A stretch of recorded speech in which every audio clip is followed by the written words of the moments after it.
po'y nagpapasalamat sa Lord sa aking wardrobe. Okay? Galing po ito sa mahiwagang sako na naroon. Ayan. So, marami po nakinabang sa mga hiwagang sako na yun. Taas ang kamay. Ayan. Ayaw pa yung mga maliliit ang katawan namin po kasi.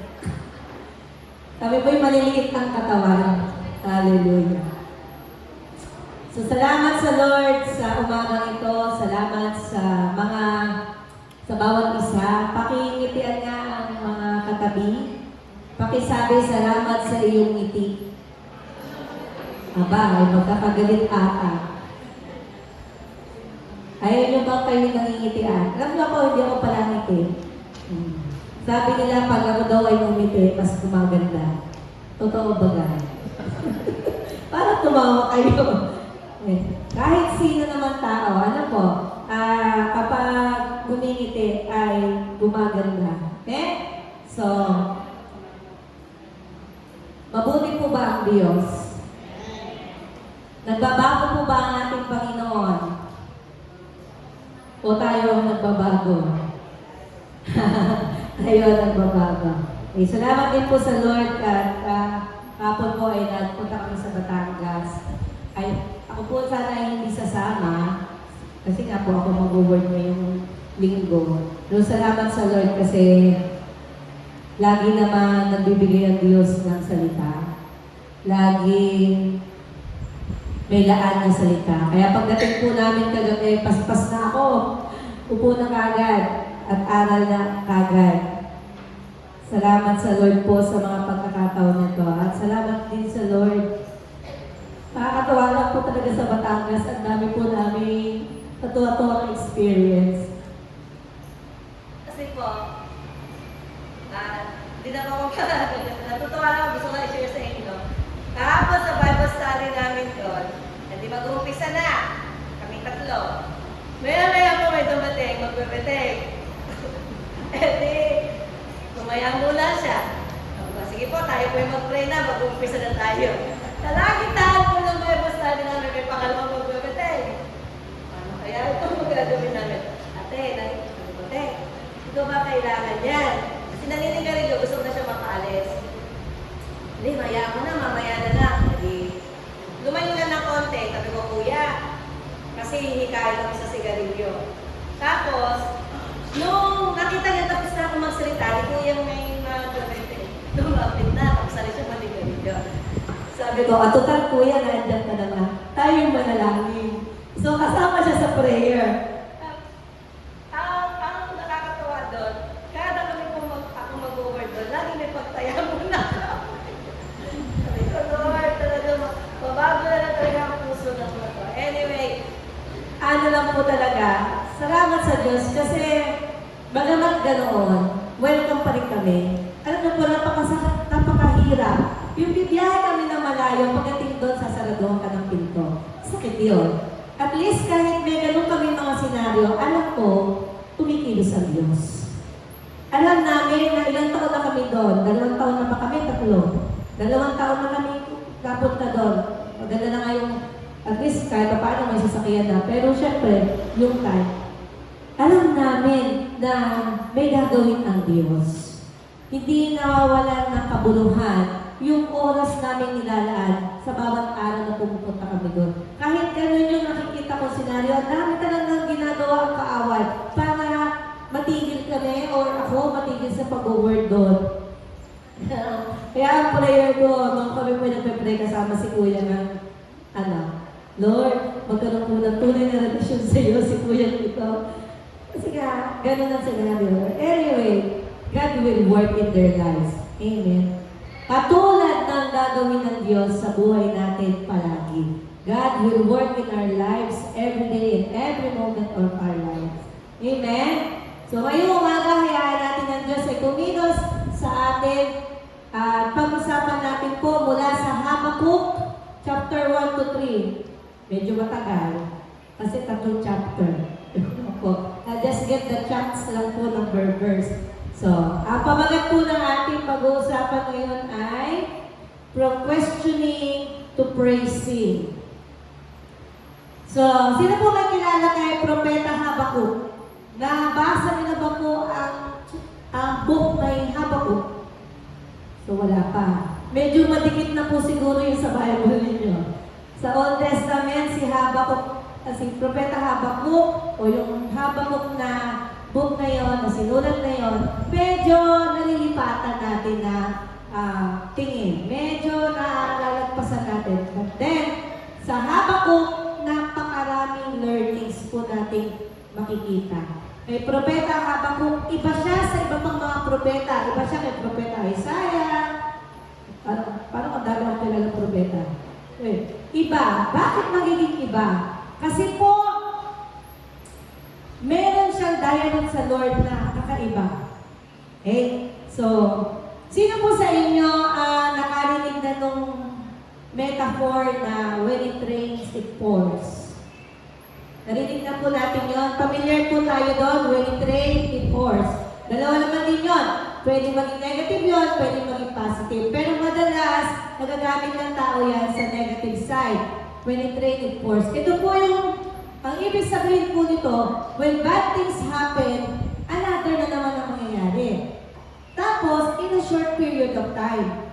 Kumbaga, pag nagsabi ka ng when it rains, it pours, depende sa sitwasyon mo, kung pangit yung sitwasyon mo, ibig sabihin mo doon, may nangyayari na hindi pa natatapos yung isa, meron na namang bago, parang napapaligiran ka na. From a short period of time, something bad happened. Na ganon. Yun yung ibig sabihin ng when it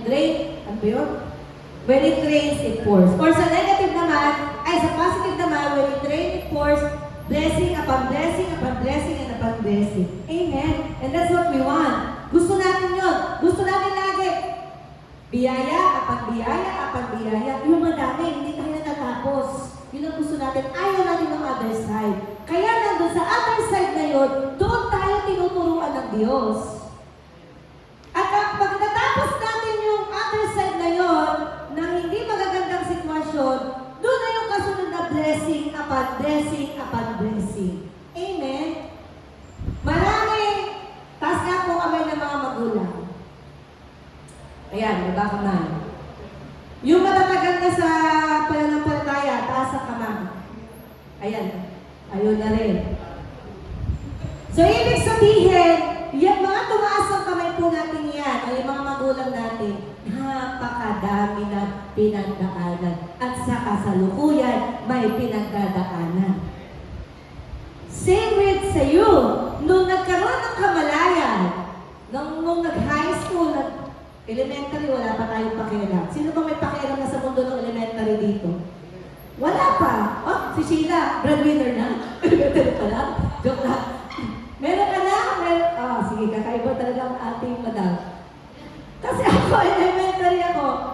Nanunumpit pa nung yung what's that palamig na may sago, sinusupit-supit ko pa yung mga kaklase ko. Ayun, nandun pa yung thinking ko. High school, medyo wala pa masyadong bigat sa akin ang buhay. Noong nag-college na ako, doon ko naranasan, iba pala ang buhay. So, marami sa atin. Ngayon yata, ang mga kabataan, high school pa lang yata, ay problemado na sa buhay. Okay? Bakit nga ba? Bakit ba? Dahil sa nabago ng panahon. So, tuloy tayo. Sometimes, yung mga nangyayaring yun sa buhay natin, pwedeng totoo sa ating sarili, o pwedeng sa paligid natin o sa kamag-anak natin. At dahil sa dami ng iyon, parang lagi ka nalang mapapatalong sa Diyos. Kung sa dami ng nangyari sa buhay ko, napatanong din ako sa Diyos. Masama ba magtanong sa Diyos? Minsan kapag tayo ay nasa panahon na ng sitwasyon na hindi na maganda, lagi na tayong may pagdududa kung may Diyos pa. Kahapon din po sa Batangas, narinig ako, sabi nung kinuwento niya, kung kapitbahay na sabi daw ay, wala naman talagang Diyos. Kapag ang isang tao ay nagwika na ng salitang wala namang Diyos, ibig sabihin, kailangan na niya talaga ang Diyos. Kasi iba na yung sitwasyon nun. Pag dumating ka sa punto na nabanggit mo na walang Diyos, hirap na hirap na hirap na hirap. Hindi mo na nararanasan ng glory. At hindi po yun totoo. Alam natin yun na may Diyos. Masasabi din natin, nakikinig pa ba ang Diyos? Does He cares pa rin ba sa akin?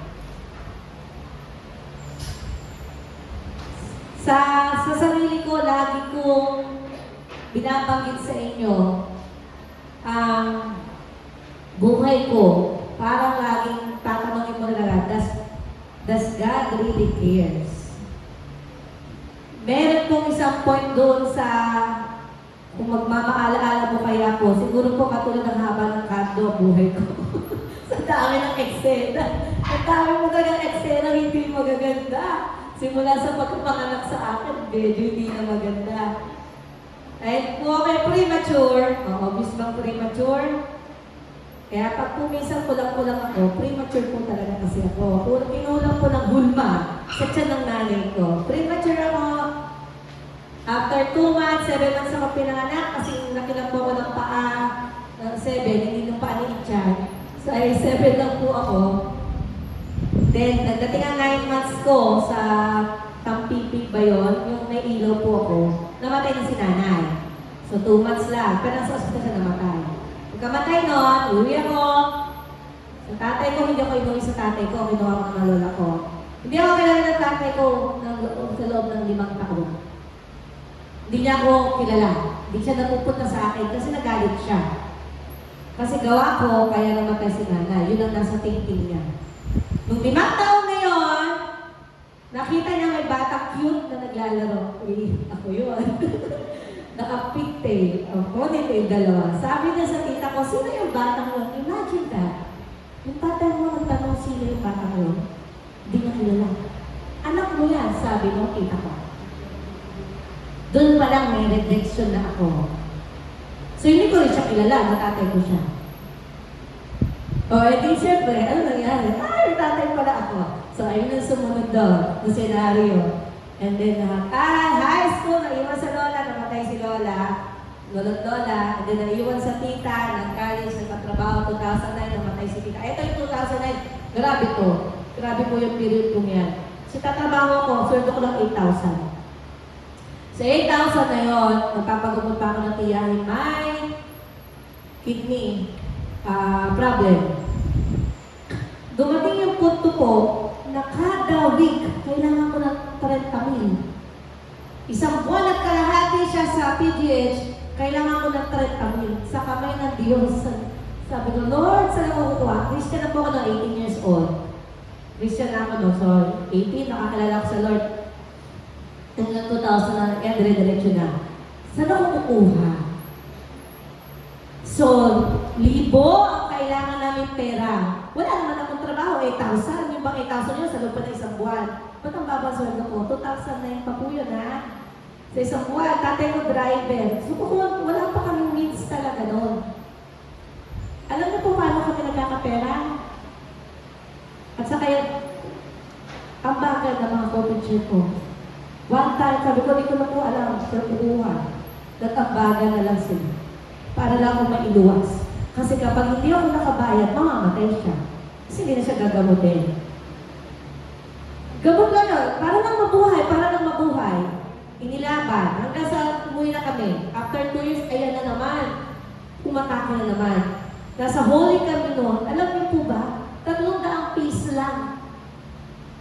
300 pesos magdudugtong sa buhay niya, walang-wala ako. Lahat kami sa pamilya, walang 300 pesos. Hindi na kami makalapit sa mga tao kasi hindi pa kami nakakabayad sa daang libong utang namin. Sabi ko, ano to? Lahat ng nasa, paglalakad ko po sa kalsada, lahat ng mga sasakyan, binumura na ako. Kasi masasagasaan ako, dadami ko pa sila. Lutang ako, lutang. At yun nga, narinig nyo na yung kwento na yun. Isang janitor ang nagbigay sa akin ng 300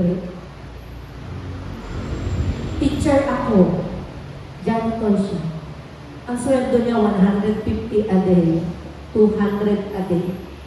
Ibinigay niya pa yung 300. Doon ako napatanaw, Lord, bakit kahirap ang buhay? Bakit ganon? Gusto mo lang naman mabuhay yung kasama mo. Bakit mahirap pa? At yung tanong ko ng yun, nagmulat sa akin na hindi ganito ang gusto ng Diyos. Hindi ako habang buhay ganito. Nasundan pa yun na nasundan. Hanggang si kita, namatay na nga. Si tatay naman din, na-stroke. Tapos sunod-sunod yung pangyayari. Yung mga tito-tita ko, hindi pa naglilipat ang taon, yun po umapod din sa akin. Hindi pa naglilipat taon, namatay April yung asawa. September, namatay yung sumunod. Yun po yung bena na ni Mary. Another utang-utang na naman kami. Alam niyo, malakas ang loob namin mga berhen. Kaya naglalagay kami sa private school. Ay, magkautang-utang kami. Ewan ko, kung saan kami kumukuha ng tapang kahit po 300,000, 400,000 yung gusto sila, wala kami pakela. Basta kami, gusto lang namin mabigyan ng dugtungan ng buhay. Pero sa lahat ng iyon, lagi lang ako umiiyak sa Lord at laging may tugon. Hindi kami pinabayaan ng Panginoon. Patay na sila. Umuwi na sila sa Lord. Ang maganda doon, umuwi sila sa Lord, nakakilala sa Panginoon. Sayang naman kasi kung hindi makakakilala sa Lord. So yun po yung summary ng yun, ng buhay ko. Hanggang sa dumating nga po si Kuya. Kahapon, sabi namin sa restaurant, sana ako may pinasahan ng pagpapastor. Kasi yung Pastor Jericho po, ay dapat natin yung pastor. So, pumasok kay Jericho. Sabi ko, pwede palang pasahan. Sabi ko, sino papasahan ko? Wala akong anak, wala akong asawa. So, wala akong papasahan.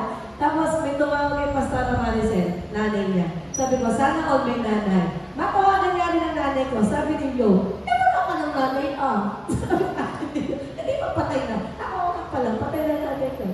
So, ibig sabihin lang, ang gusto ko lang po makita natin, pag nakikita ninyo ako, na nakakatayo pa dito, yun po pangit, hindi siya pangit eh. Yung mga lahat ng pinagdaanan ko yun, kaya ako nandito pa, kasi may Diyos pa ako.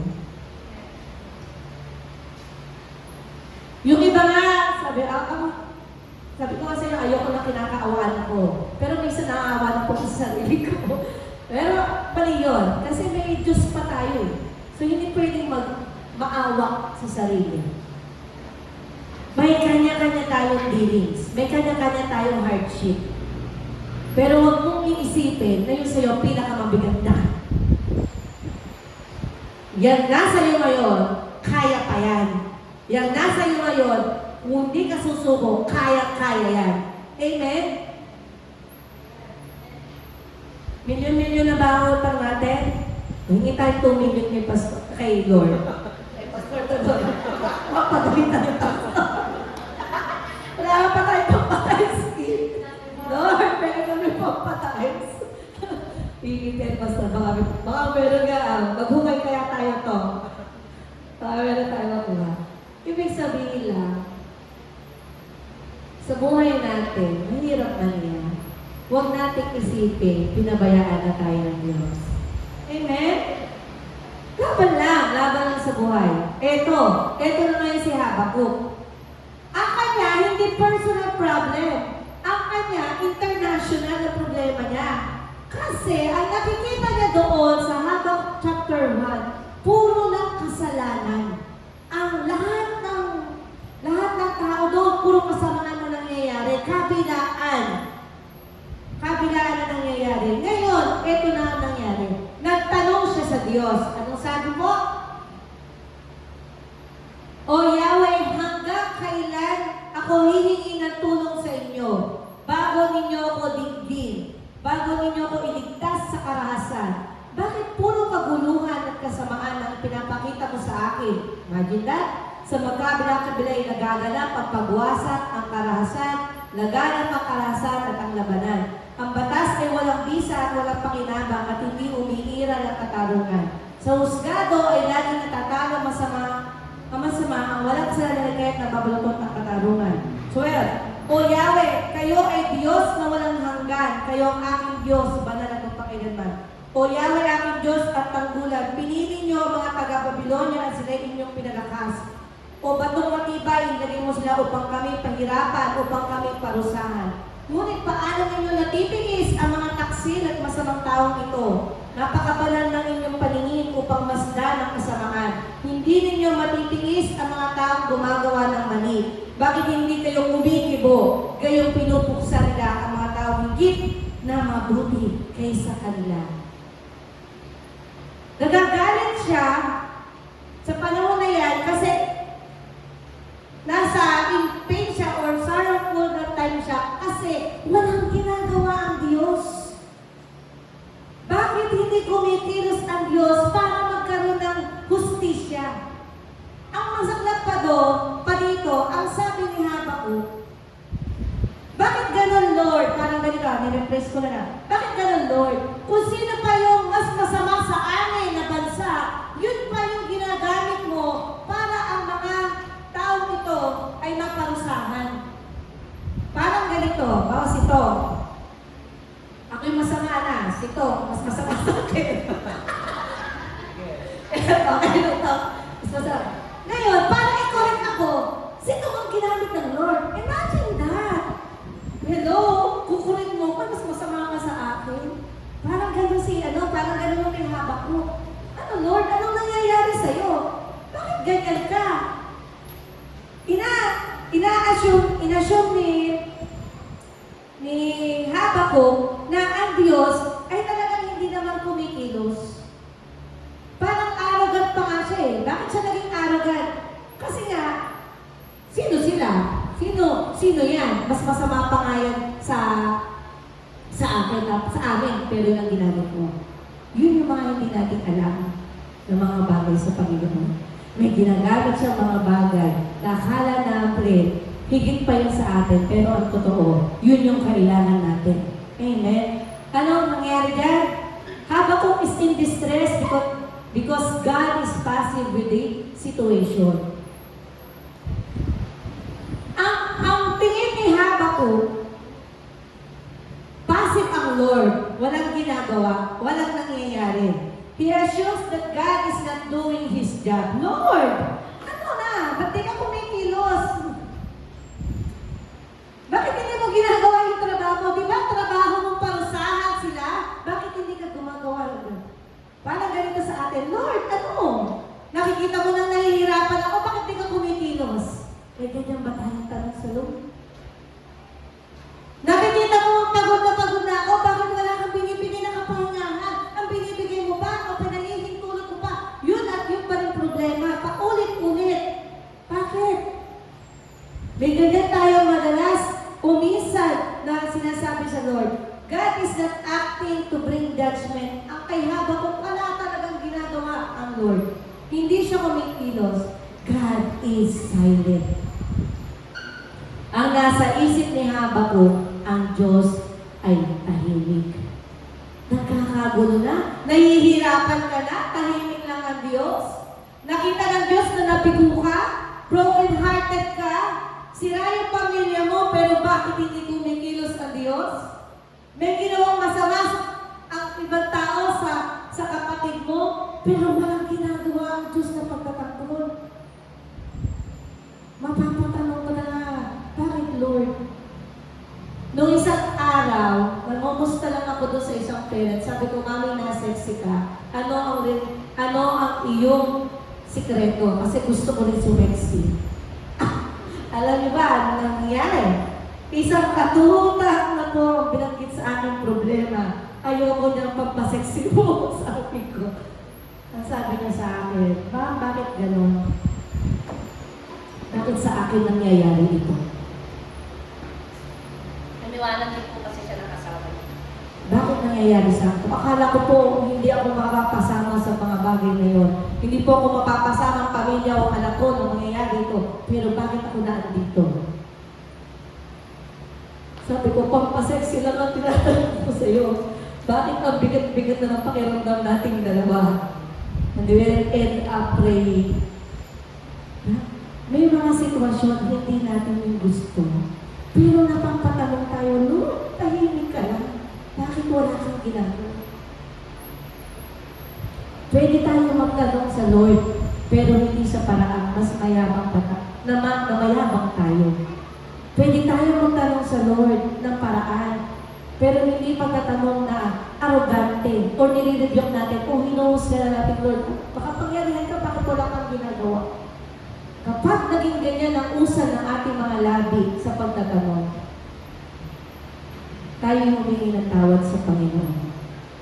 Kasi hindi po yun ang ibig. Hindi po yun ang tamang pagtatanong sa Lord.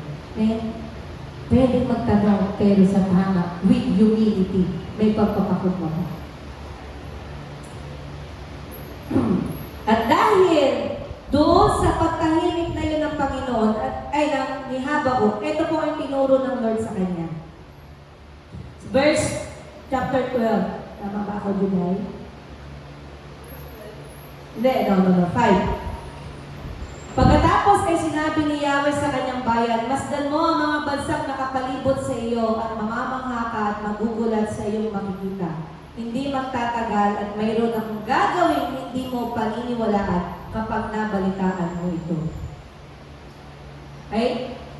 So, nangyayari yun. Hindi natin alam. Hindi po sinabi sa Bible kung anong ilang years nangyari yun. Pero may sagot ang Diyos.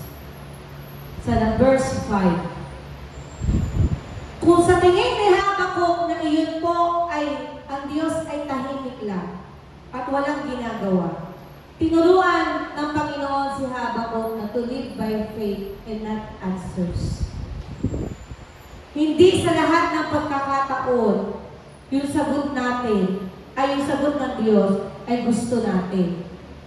Or may mga sagot ang Panginoon sa atin na ayaw dati. Lord, hindi naman yan ang gusto kong sagot. Hindi yan ang gusto kong paraan mong gawin. Ha? God reminded Habakkuk to live by faith, not answer. Sabi ng Lord sa verse 5, masdan mo ang bansang nakapalibot sa iyo at mamamangha ka at magugulat sa iyong makikita. Hindi magtatagal at mayroon akong gagawin hindi mo paniniwalaan kapag nabalitaan mo. Ibig sabihin lang, kung i-replace po natin yun, yung sinabi ng Lord na yun, kapag meron akong gagawin, kaya lang hindi mo maiintindihan. Kahit sabihin ko sa'yo, hindi mo kayang maintindihan, kaya magtiwala ka lang. Yun ang ibig ng Diyos sabihin. Diyan sa verse 5 kay Habakkuk. Kahit ano pang explain ko sa'yo, hindi mo yan maiintindihan. Kasi ang gusto ko ay ikaw ay mamuhay sa pananampalataya at hindi sa sagot ko. In times of hardship, pain, sorrow, and all dealings in our lives, just stop and wait. Hirap nga ang buhay eh. Tigil mo na. Okay? Hayaan mo na hanggang sa season na yan. Ay, puro bagyo yan. Tigil mo na. Di ba tayo pag may bagyo, grabe ang Pilipino, pag swimming pa kahit bubong na lang ang natitira. They make fun of it. Ganun din tayo. Alam nyo ngayon, parating na tayo sa end times, mas humihirap sa tingin natin ang buhay. Parang wala na masyado ng pagsubok. Parang dami na nakakapagod. Pero all we have to do is to stop and wait. May tugon ang Diyos. Change your perspective from me to He. Mula doon sa perspektibo na, ito ang alam kong gagawin ng Lord. Palitan natin ito sa pananaw ng Diyos. Ito ang gusto mong mangyari, Lord. Sige. Nasa sitwasyon ako ngayon, ganito lang, sige. Ganito lang muna ang trabaho ko, sige. Ganito lang muna kami na pamilya namin, sige. Hindi pa kami magkaroon ng Ford, sige. Ha? Maraming pagkakataon sa buhay natin, kaya tayo nahihirapan, lagi yung sarili natin. Nakakalimutan na natin ang Diyos o yung He na may sarili pa. Mayroong ibinibigay na tanaw sa atin na iba. Tingnan natin ang ating mga sitwasyon ayon sa gusto ng Diyos na tanaw natin. Amen? Hindi naman kasi tayo laging talunan eh. Tayo ay more than conqueror. Hindi lang conqueror, more than daw. Imagine that, more than, higit pa. Sobra pa. Pero madalas, pag dumadating na, natatalo tayo nitong isip, talunan na. Para na tayong mga daga o ipis na nasa sulok. Hindi na makagalaw, hindi na makaisip. Hanggat may lakas ka, hanggat nakakaisip ka, hanggat alam mo pa hanggat kaya mo pa magbasa o magsulat, mayroon ka pa rin magagawa. Amen? Our questions to God may not be answered or might not be explained, but God will reveal His power and His promises to us to stand in faith no matter what. Hindi man masagot ng Diyos ang iyong tanong, pero ang magtiwala ka na kaya i-reveal ng Lord yung kapangyarihan niya at mga pangako niya para manatili ka sa pananampalataya. Amen? Kahit, ewan ko, sino ba tao dito mahilig gusto lahat pinapaliwanag? Gusto lahat may explanation. Ako po, mahihirapan tayo dyan sa Lord. Mahihirapan ka kasi, you cannot comprehend what is God doing. Mahirap i-grasp ang katuwiran ng Diyos.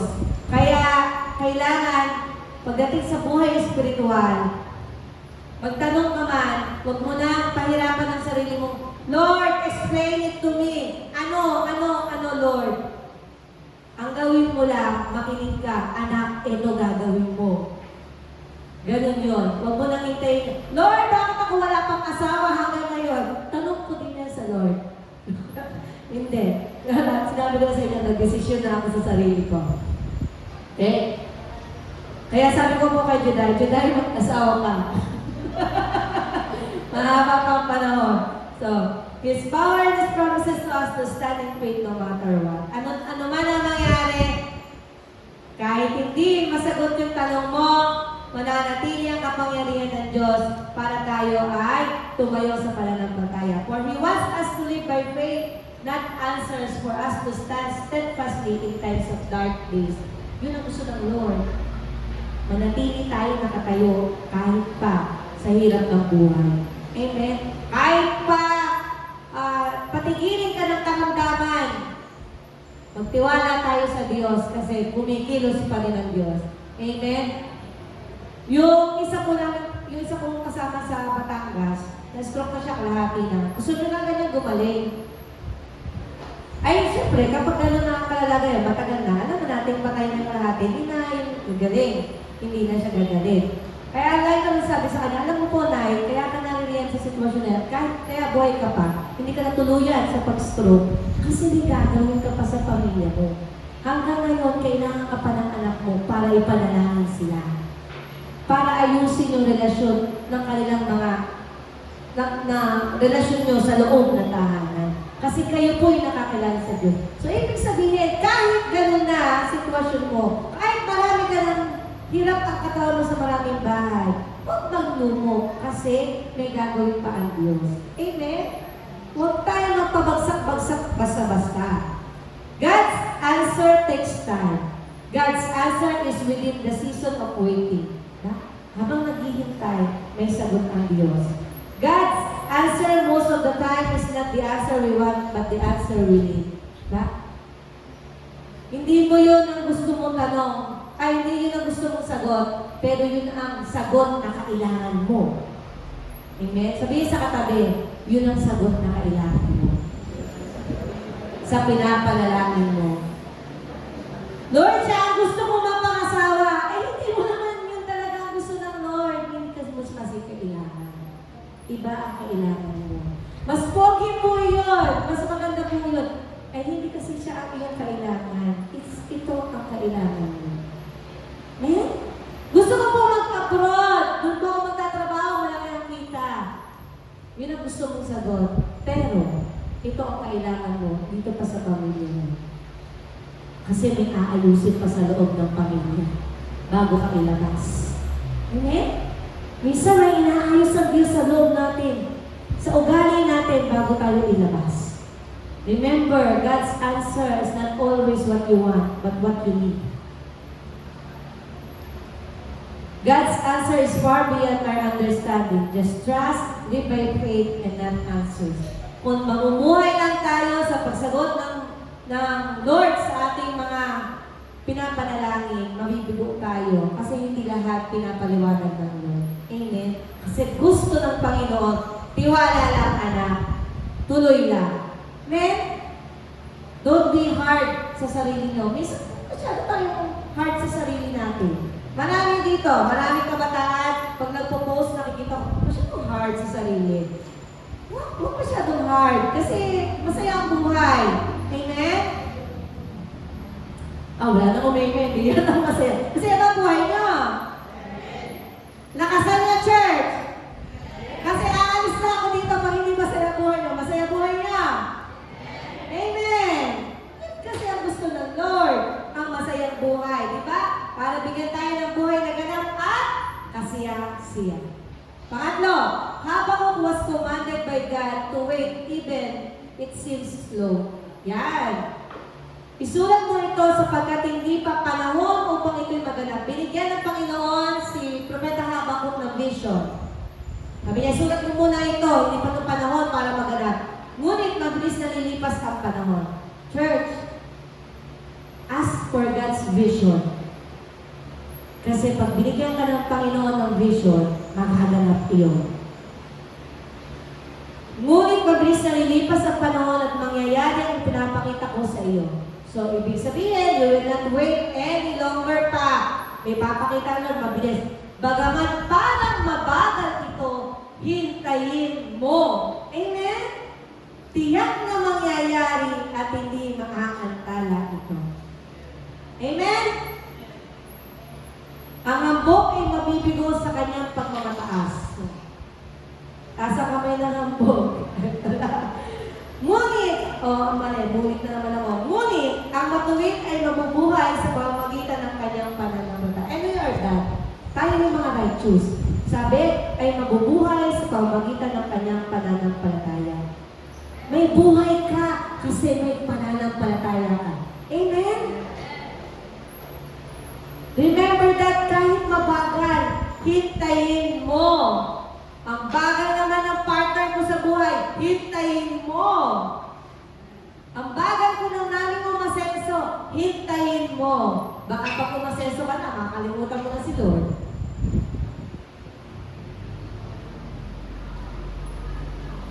Ang bagal naman ng pagpasa mo sa board exam, mag-aral kang mabuti. Hintayin mo. Diba? Kailangan ng aral. Baka hintay ka lang nakita, hindi ka naman nag-aaral. Hello? Contradicting yun, diba? So, kapag may pinakatagal naman, Lord, makakilala ng anak ko. Ang tagal naman, Lord, ng breakthrough ng pamilya ko, hintayin mo. May mangyayari. At habang naghihintay tayo, in the season of waiting, pray for patience. Yan ang mahirap sa atin. May nabibili ba yan? Hindi nga ako. Kunti lang din ang pasensya ko. Kaya lang isabi sa akin, galit na naman. Kung gaano mo kabilis, nagpapalit yung aking emosyon. Ganun, ibig sabihin po, ganun ka, walang palang kapasensya ako. Hindi po. May pasensya ako. So, pray not passively, but to wait actively. Huwag na. Hayaan mo na. May ganun din tayo eh. Hayaan mo na. Bahala na. No. While praying and while waiting, you have to wait actively. Kaya nga pray na palagi-lagi. Diba? Grow in a relationship with God. Habang naghihintay, simulan mo ang sarili mo spiritually mag-grow. Huwag kang tumigil. Tuloy na tuloy ang pag-aaral sa salita ng Diyos. Kumain ka ng kumain ng Word of God kasi doon palalakas. Know God more or seek God. Accomplish your purpose. Lord, anong gusto mong gawin ko itong taon na ito? Sige po, gagawin ko. And the rest, si Lord na bahala. Obey Him trustfully. So let's not be passive. Pray actively and wait actively. Rest trustfully in God that He is working in the waiting and it will surely come. Amen? Lord, pagod na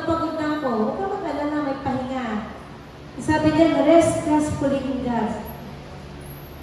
He is working in the waiting and it will surely come. Di ba nga po, yung kapayapaan ng Diyos, it transcends all understanding. Hingin mo yung kapayapaan. Hindi natin hinihingi yan sa Diyos eh.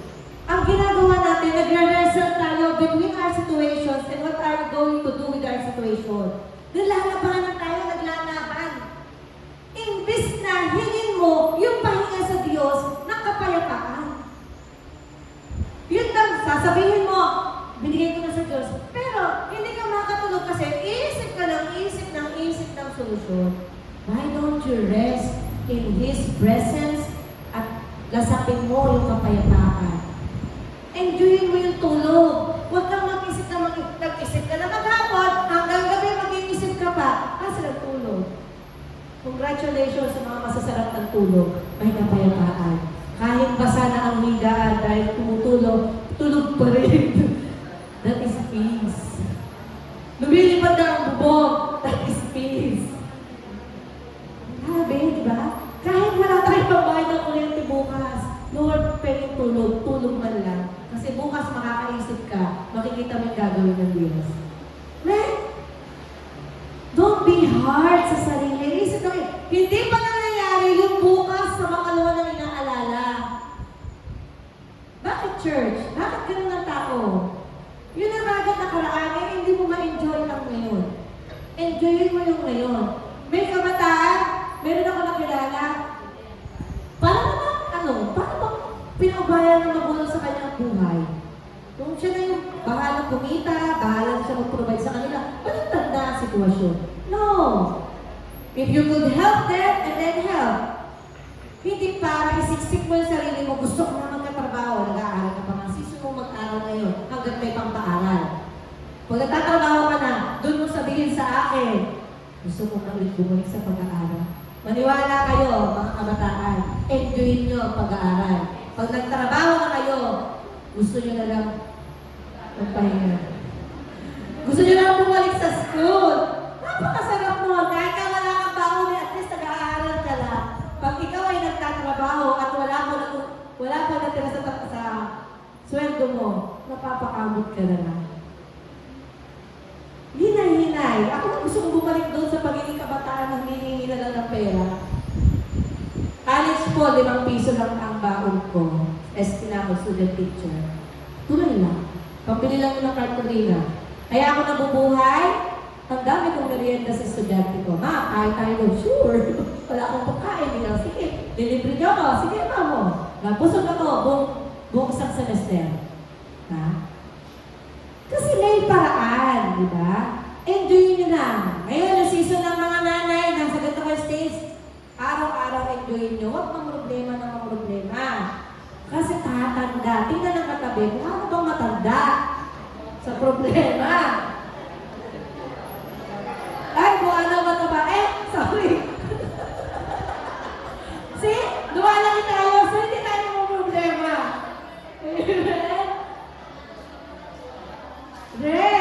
Rest trustfully. O, mamaya may doda tayo. Rest trustfully. Diba? Kahit wala kang trabaho sa ngayon, rest. Pero maghanap ka. Hindi mo pwede forever rest. Pero maghahanap din. Okay? Masarap mabuhay. Meron mo wala, masarap mabuhay. God's promises and God's purposes will surely come to pass. They will not delay, not in the end. Okay? Hindi yan mahuhuli. Trust the timing of the Lord. Hindi yan mahuhuli. Kung ngayon ay pinapag-asawa ka na, hindi mag-asawa ka na. Kung yun, narinig ko sa Lord, ha? O sige, settle na tayo lahat. Pwede na. Huwag ka mag-asawa na walang trabaho. That's very, very, very wrong. Kung na lang ako ng kapag na may asawa ng trabaho, mas lalo ka mahihirapan. Okay? O, tingnan nyo ako, may trabaho na, pero walang asawa. Okay, next! So, tandaan natin ha, hindi madidelay ang mabagal man, pero timing pa rin. Mabagal man. Lastly, Habakkuk had known that God has the final word and he rejoiced in it. Hanggang sa dulo, sa chapter 3, may pang-apat pa po yan, pero hanggang 3 lang tayo. Nalaman ni Habakkuk na ang Diyos, dun sa pag-uusap nila mula chapter 1, sa na-experience niya sa chapter 2, hanggang sa chapter 3, naintindihan ni Habakkuk ang Diyos ang may huling salita. Hindi ang kapitbahay mo, hindi ang kaibigan mo, hindi ang nanay mo, hindi ang sino man. Ang Diyos ang may huling salita sa buhay mo. Okay?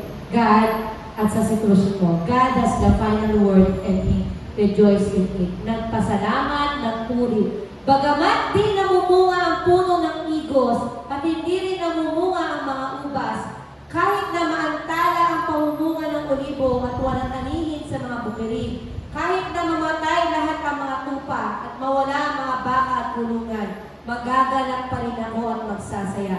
Dahil si Yahweh, ang Diyos na magliligtas sa akin, ang Panginoong Yahweh ang sa akin nagpapalakas, tulad ng usa, tiyak ang aking mga hakbang, inaalalayan niya ako sa mga kabundukan. Amen. Sa panahon ng tagtuyot, bagamat di namumunga ang puno ng igos, bagamat wala ka ngayong kinikita, bagamat may pinagdadaanan ka ngayon, magagalak ka pa rin at magsasaya dahil si Yahweh ang Diyos na magliligtas sa iyo. Amen? In our time of barrenness, let us praise the Lord. Sa kawalan, purihin ang Diyos. Sa mayroon, purihin ang Diyos. Amen? Knowing that God has the final say over our life. The situation that we are into right now is not our future, not our end, not our life forever. It just happened and it will come to pass. Hindi yan ang katapusan mo sa sitwasyon na yan. Maniwala ka. Pangit yung sitwasyon mo, hindi yan ang katapusan mo. May maganda pang mangyayari. Maniwala ka. Amen. Magtiwala ka, may magandang mangyayari. We shall live by faith no matter what we face. God remains faithful no matter what we face. God is working no matter if we see it or comprehend it. Kahit hindi natin naiintindihan, kahit hindi natin nakikita, ang Diyos ay kumikilos. Amen. Amen. Set our heart every day on praising the Lord.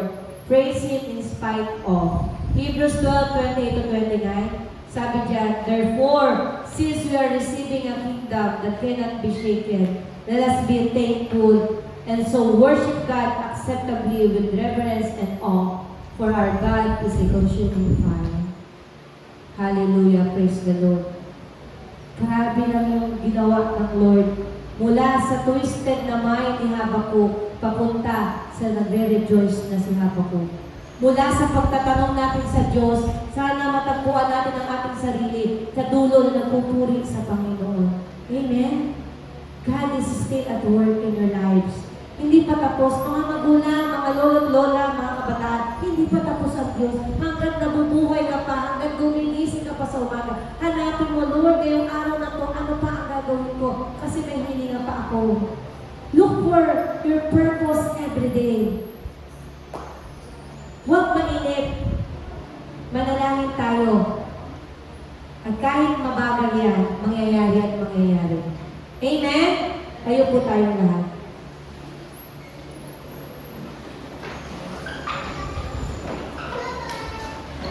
Mula sa